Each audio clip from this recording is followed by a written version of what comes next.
Polisi masih melakukan penyelidikan kasus pelecehan seekor anjing yang dilakukan seorang pengunjung kafe di sebuah kafe anjing di kawasan Pluit, Penjaringan, Jakarta Utara.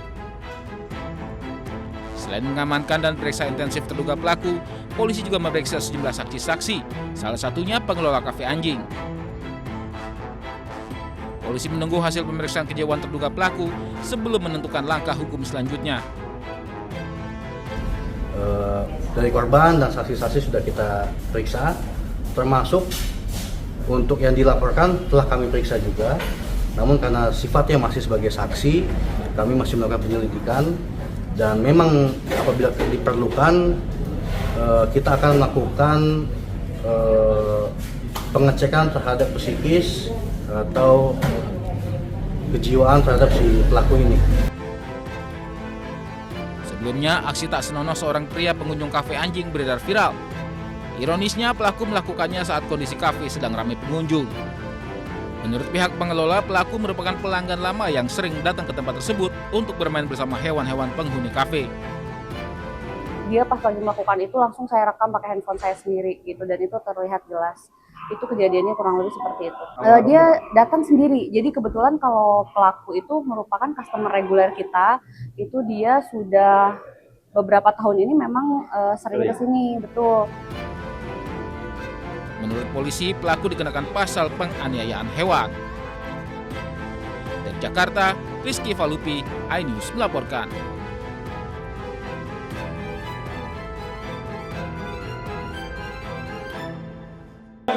Gendong performing seterhat 1684 para prajurit dari Kepolisian Republik Indonesia maupun prajurit TNI.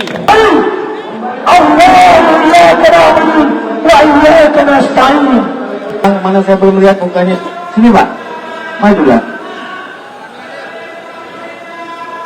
Pengadilan Negeri mengundang Kasat Pol PP DKI Jakarta perwakilan. Sini Pak, merapat. Pengadilan Negeri mengundang pemerintahan daerah provinsi administrasi wali kota Jakarta Pusat atau yang mewakili dari wali kota Jakarta Pusat. Pengadilan Negeri mengundang pemerintahan kota Jakarta Pusat hadir. Ayo Pak, ngerapat sini Pak, nggak apa-apa. Dengan kokoh untuk berteriak tentang hak-hak mereka sebagai anak bangsa. Mereka berdiri dengan kokoh Mengajukan gugatan perbuatan melawan hukum yang dilakukan oleh, di situ disebutkan bahwa lengkap kita gugat, yaitu Sekretariat Negara, BPN dan lain-lainnya, bahwa tanah ini tidak bisa serta-merta dieksekusi karena ini adalah milik ahli.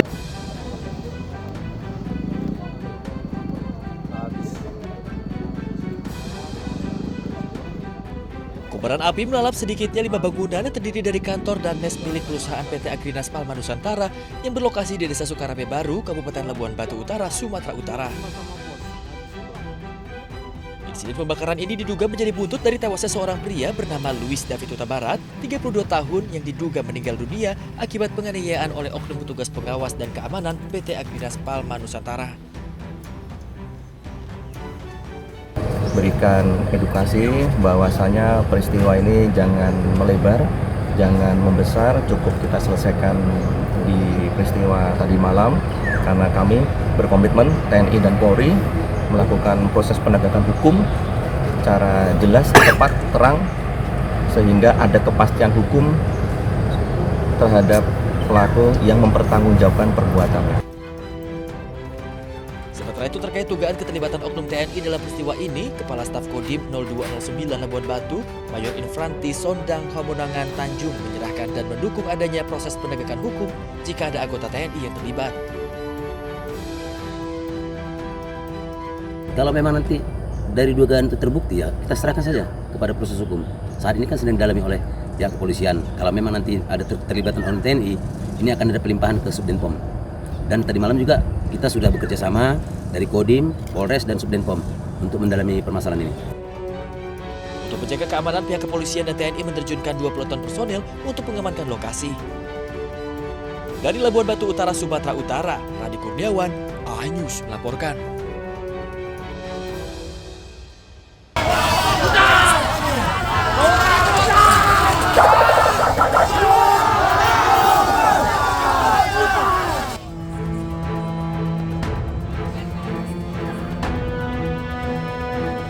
Truk TNI yang hendak melintas di lokasi aksi ini diadang. Mahasiswa dan pendemo langsung mengerumuni sambil meneriaki kata mundur. Personel TNI yang berada di dalam truk sempat berupaya melanjutkan perjalanan dengan menyalakan sirene. Namun massa tetap bertahan di jalan.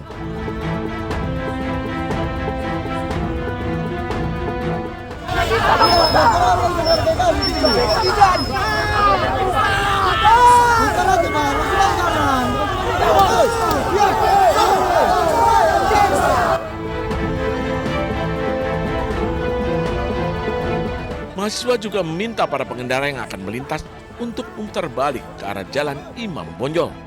Hanya pengendara sepeda motor dan pengemudi ojek online masih diperbolehkan melintas. Dalam orasinya, massa menyebut mereka tengah memperjuangkan hak rakyat, menuntut mencabut revisi Undang-Undang Polri, evaluasi MBG, serta mengembalikan TNI ke barak. Massa juga meminta masyarakat untuk mendukung aksi dengan mengambil jalur alternatif. Saya kira seharusnya dalam berkendara pun sekali lagi kita juga harus menentukan aturan-aturan yang berlaku. Terkait dengan pemblokiran atau penutupan, saya menghimbau sebaiknya jangan, karena sekali lagi itu dapat mengganggu ya mobilitas maupun juga berbahaya juga untuk keselamatan mahasiswa kan gitu. Setelah sempat tertahan di lokasi, truk TNI akhirnya memutar balik. Sementara mahasiswa kembali melanjutkan unjuk rasa dan orasi di kawasan lapangan Merdeka, Medan. Dari Medan, Sumatera Utara, Ahmad Ridwan Nasution, iNews melaporkan.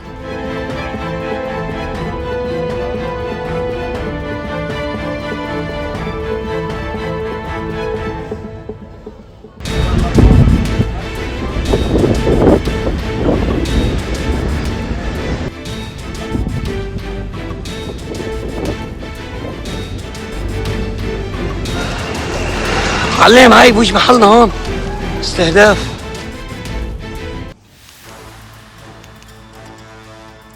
Melalui perundingan panjang dan alot yang dimediasi Pakistan, Amerika Serikat dan Iran akhirnya mencapai kesepakatan damai tentatif untuk mengakhiri perang yang telah berlangsung selama lebih dari 3 bulan.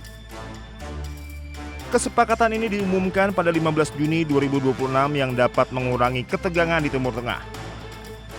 Dalam kesepakatan militer, Amerika Serikat dan Iran sepakat memberlakukan gencatan senjata permanen yang berlaku segera di seluruh medan pertempuran termasuk Lebanon. Namun gencatan senjata di Lebanon menjadi bagian yang paling sulit diwujudkan. Presiden Amerika Serikat Donald Trump kesulitan meyakinkan Perdana Menteri Israel Benyamin Netanyahu menghentikan operasi militernya di Lebanon. Pemerintah Israel secara tegas menyatakan kesepakatan damai Amerika Serikat dan Iran tidak mengikat mereka karena Israel bukan pihak dalam perjanjian tersebut. Netanyahu bahkan menegaskan operasi militer terhadap Hizbullah merupakan konflik terpisah dan akan terus dilanjutkan demi menjamin keamanan nasional Israel. Pasca gencatan senjata Amerika Serikat dan Iran, militer Israel kembali melancarkan rentetan serangan udara di beberapa wilayah di Lebanon Selatan. Pesawat-pesawat tempur Israel melancarkan serangan udara yang menargetkan wilayah Nabatiyeh, Ansariyeh, dan pinggiran timur kota Kufar Tebnit. Presiden Amerika Serikat Donald Trump yang berusaha mendorong tercapainya kesepakatan mengakhiri perang dengan Iran dinilai terganggu dengan keputusan Israel untuk tetap menyerang Lebanon dalam periode gencatan senjata. Trump khawatir eskalasi militer ini tidak hanya memperburuk citra Israel di mata dunia, namun juga berpotensi merusak proses diplomasi yang sedang dibangun Amerika Serikat dan Iran. Tak hanya itu, Perdana Menteri Israel Benyamin Netanyahu juga menghadapi tekanan dari publik Israel. Pemerintah Netanyahu dikritik karena gagal melemahkan Iran dan Hizbullah di Lebanon yang dipandang sebagai ancaman terbesar warga Israel.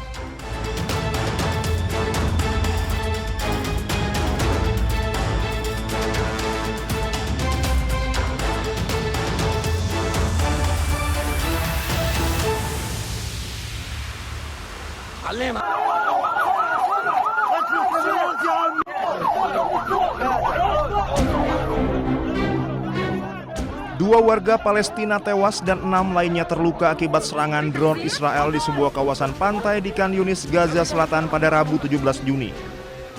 Seluruh korban dievakuasi ke Rumah Sakit Nasser untuk mendapatkan perawatan medis.